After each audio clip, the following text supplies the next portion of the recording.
빙정월하보 어여쁜 여인 달빛 아래 거니는데 나수무풍경 비단솜의 춤바람에 나부끼네. 채예와 전태 꽃 앞에 선 자태 어찌나 아름다우지. 군왕님 다정 군왕께서 다감한 정을 주시네. 안녕하세요. 재민이의 신학TV입니다. 재민이의 신학TV는 국악의 대중화와 현대화를 지향합니다. 궁중연양은 설행 목적에 따라 회례연, 양로연, 진연, 사객연으로 나뉩니다.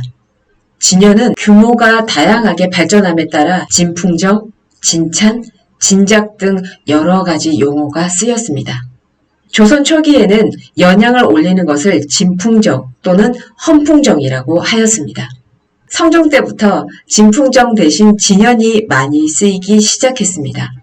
중종 때부터 진풍정은 웃 어른에게 올리는 성대한 연양을 의미하고 진연은 효종 때부터 진풍정보다 규모가 작은 예연을 뜻하는 용어로 확립되었습니다.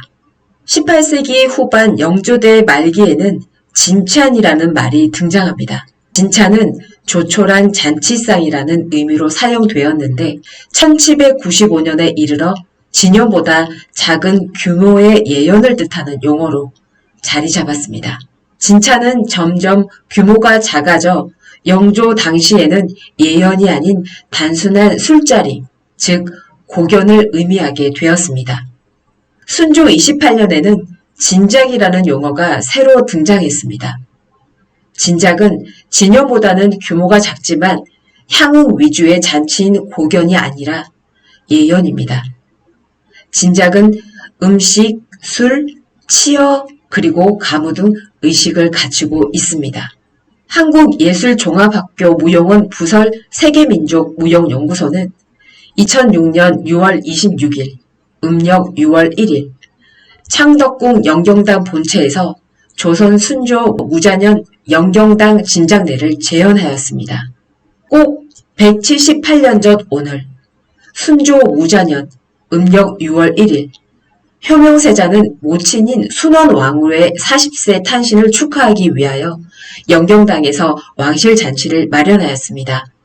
이날 진장례는 순조의 왕실가족 8인과 외빈 4인만이 참가한 조촐한 잔치였으나 효명세자는 정제 17개를 새로 창작하여 처음 펼쳐보였습니다. 정제는 궁중의 가무입니다. 효명세자는 조선 제23대 왕인 순조와 순원왕후 사이에서 태어나 순조 27년 2월 18일부터 30년 5월 6일 급서하기까지 약 3년 3개월 동안 대리청정했습니다.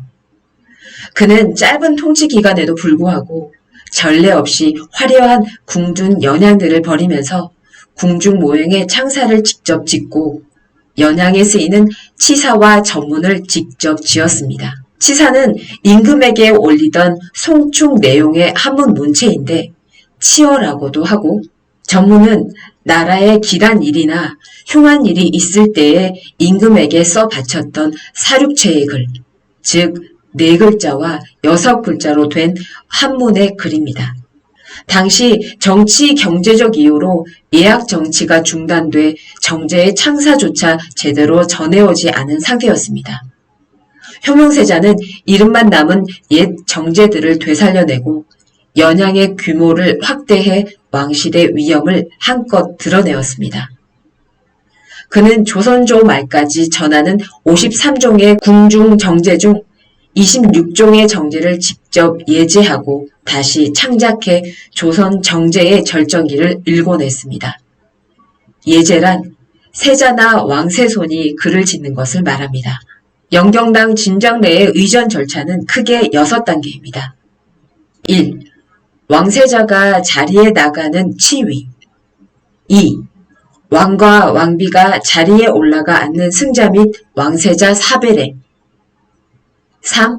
왕과 왕비에게 휘건, 음식, 꽃, 술, 치어, 무용 등을 올리는 진작. 4. 왕세자에게 휘건, 음식, 꽃, 술, 치어, 무용 등을 올리는 진작. 5. 음식을 물리는 퇴어찬. 6. 의식을 마치는 예필.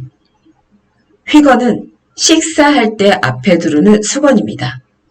조선 후기의 내연에는 여성 무용수인 여령이 정제를 추었고 외연에서는 어린 남자 무용수 무동이 춤을 추었습니다. 영경당은 효명세자가 어머니 수년왕후를 위해 창덕궁 후원에 지은 내당입니다.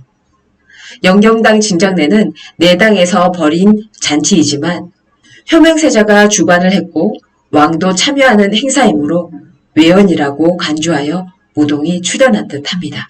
영경당 진장례의 정제모가 17개나 처음으로 공연되었습니다. 규모가 작은 왕실의 잔치였지만 대량의 창작 정제가 나타난 것입니다. 이 행사의 의대와 정제의 순서는 다음과 같습니다. 의대 1. 휘건을 왕과 왕비에게 올림. 정제 망선모. 2. 어찬을 왕과 왕비에게 올림. 경풍도. 3. 꽃을 왕과 왕비, 왕세자에게 올림. 왕세자가 절함. 만수무. 4. 왕의 술잔을 수주정에 둠. 수주정은 잔치를 벌일 때 술잔을 올려놓던 탁자입니다. 헌천화. 5. 왕세자가 왕비에게 잔을 올림. 충대 옥촉. 6. 왕비의 잔을 수주정에 둠. 보상무. 7. 별미를 왕과 왕비에게 올림. 황룡무. 8. 탕을 올림. 영지무. 9. 차를 올림. 박전무. 10. 휘건을 올림. 침향추. 11. 찬반을 올림. 연화무. 12. 술을 올림. 춘행전. 13. 탕을 올림. 춘광무. 14. 차를 올림. 첩승무. 15. 어찬을 올림. 취하무. 16. 찬반을 물림. 가인전목단. 17. 왕세자가 절을 함. 무사냥. 이 표를 보면 아주 많은 정제모가 연양에서 사용된 것을 알 수 있습니다. 수건, 꽃, 음식, 탕을 올리거나 물릴 때마다 새로운 춤이 등장합니다. 이렇게 화려한 연양은 아주 드물 것입니다. 진작은 술을 바친다는 뜻입니다. 그래서 의전 절차 중 술을 올리는 단계가 행사의 절정입니다. 이때 춘행전이 나옵니다. 효명세자는 춘행전이 가장 아름다운 춤이라고 생각하여 술을 올리는 의례에서 춘행전을 배치하였을 것입니다. 춘행전에 추는 봄, 앵은 꾀꼬리, 전은 지저긴다는 뜻입니다.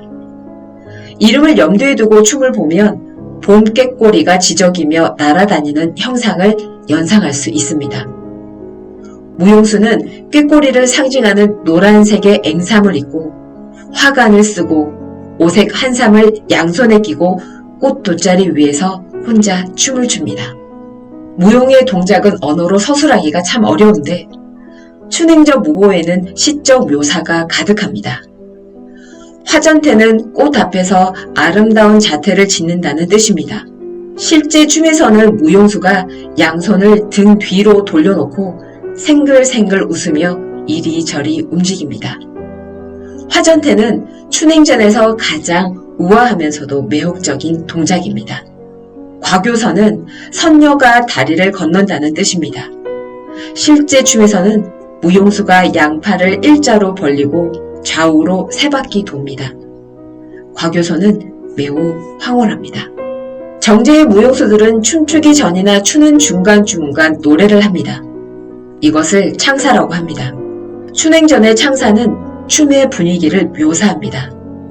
빙정월하보 어여쁜 여인 달빛 아래 거니는데 나수무 풍경 비단솜의 춤바람에 나부끼네 채예와 전태 꽃 앞에 선 자태 어찌나 아름다우지 군왕임 다정 군왕께서 다감한 정을 주시네 춘행전은 국립국악원 무용단에서 자주 공연합니다.